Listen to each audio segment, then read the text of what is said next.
Hello everyone, আসসালামু আলাইকুম। Welcome to my page Surabhi cake fair. আজকে আমি আপনাদের সাথে শেয়ার করব 1 পাউন্ড ভ্যানিলা কেকের রেসিপি। একদম প্রফেশনাল রেসিপিতে আজকের কেকটি বানানো হয়েছে। আর দেখতেই পাচ্ছেন কেকটা কতটা স্পঞ্জি হয়েছে। আমি আশা করছি আমার এই রেসিপি হুবহু ফলো করলে আপনাদের কেকও আমার মতো পারফেক্ট হবে। তো চলুন আর দেরি না করে আমরা রেসিপিটি দেখে নিই। প্রথমে আমরা শুকনো উপকরণ জেলে নেব। এর জন্য একটি চালনিতে আমি হাফ কাপ ময়দা দিয়েছি। এখন দিয়ে দিচ্ছি 1 টেবিল চামচ কর্নফ্লাওয়ার। কর্নফ্লাওয়ারটা আমাদের কেকটাকে সফট করার কাজে লাগবে। আমাদের দেশের ময়দায় অনেক বেশি পরিমাণে গ্লুটেন থাকে। কর্নফ্লাওয়ার দিলে সেই গ্লুটেন ভেঙে আমাদের কেকটা সফট হবে। তো এখন দিয়ে দিলাম হাফ চা চামচ বেকিং পাউডার। আজকে আমি ফোস্টার ক্লার্কের বেকিং পাউডার ব্যবহার করেছি।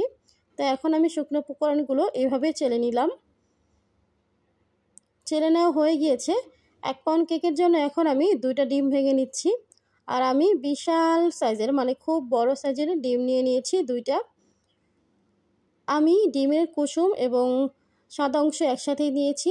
এখন আমি হাফ কাপ ময়দা অল্প অল্প করে ডিমের সাথে দিব আর বিট করব, যেটা কিনা আপনারা ভিডিওতেই দেখতে পাচ্ছেন। আর এ পর্যায়ে আমার বিটারের স্পিডটা 1 ছিল। আমি এভাবে বিট করে যাব যতক্ষণ পর্যন্ত না আমাদের ডিমের ম্যারাংটা একদম পারফেক্ট হচ্ছে এবং চিনিটা যতক্ষণ পর্যন্ত না গলে যাচ্ছে। তো এই যে আমার ডিমের ম্যারাং একদম পারফেক্ট হয়ে গিয়েছে। আপনারা স্ক্রিনে লক্ষ্য করলেই দেখতে পারবেন যে ম্যারাংটা কী টাইপের হয়েছে। তো এ পর্যায়ে আমি দিয়ে দিব হাফ চা চামচ ভ্যানিলা এসেন্স। আপনারা চাইলে এই পর্যায়ে 1 টেবিল চামচ তেল ইউজ করতে পারেন, তবে আমি কোনো প্রকার তেল ব্যবহার করি না। তো এখন আমি 10 সেকেন্ডের জন্য বিট করে নিচ্ছি। এ পর্যায়ে খুব বেশি একটা বিট করা যাবে না, 10 সেকেন্ড বিট করলেই হবে। আমার বিট করা হয়ে গিয়েছে। এখন আমি আগে থেকে চেলে রাখা শুকনো উপকরণ দিয়ে এইভাবে বিটারের কাঁটাটা দিয়ে মিশিয়ে নিব। এ সময় তাড়াহুড়ো করা যাবে না, যদিও আমার ভিডিওর স্পিডটা বাড়ানো আছে, তবে আপনারা আলতো হাতে এই কাজটা করে নেবেন। শুকনো উপকরণ কিন্তু একসাথে মেশাবেন না, আমার মতো 2 থেকে 3 বারে মেশাবেন। আর একটু লক্ষ্য করলে বুঝতে পারবেন আমি বিটারের কাঁটাটা দিয়ে ঠিক একদিক থেকে কিন্তু ঘুরিয়ে ঘুরিয়ে জিনিসটা মিশাচ্ছি, মিশ্রণটা। আমি কিন্তু উল্টাপাল্টাভাবে মিশাচ্ছি না। তো যাই হোক, আমার মিশানো হয়ে গিয়েছে। এখন আমি একটি স্প্যাচুলা দিয়ে চেক করে নিচ্ছি। তো আমার দেখলাম চেক করে আমার সব কিছু ঠিকঠাক আছে। তো 1 পাউন্ড কেকের জন্য আমি 6 ইঞ্চি মোল্ড নিয়ে নিয়েছি আর একটু উপর থেকে এভাবে ব্যাটারটা ঢেলে দিচ্ছি। ভিডিওটা একটু লক্ষ্য করলেই বুঝতে পারবেন কেকের ব্যাটারটা ঠিক কীভাবে ভাঁজ ভাঁজ হয়ে পড়লো। তো এখন আমি একটু ট্যাপ করে দিলাম। ট্যাপ করে দিলে ভেতরে কোনো প্রকার বাতাস থাকবে না।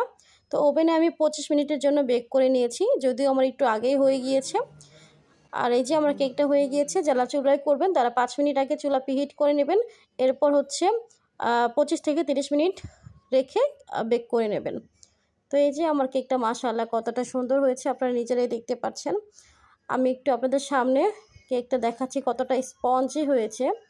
মাশাআল্লাহ, কেউ কিন্তু মাশাআল্লাহ বলতে ভুলবেন না।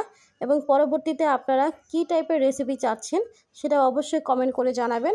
আমার সুযোগ হলে আমি অবশ্যই আপনাদের সাথে শেয়ার করব। তো দেখতেই পাচ্ছেন এটা উল্টো সাইড মানে 2 সাইডে খুব সুন্দর হয়েছে, যেহেতু ওভেনে তৈরি করেছি। আমি কেকটাকে স্লাইস করেছি। কীভাবে কেকটাকে স্লাইস করবেন সেটার ভিডিও আমি আপলোড করিনি। আপনারা যদি দেখতে চান তাহলে আমি আপলোড করে দিব।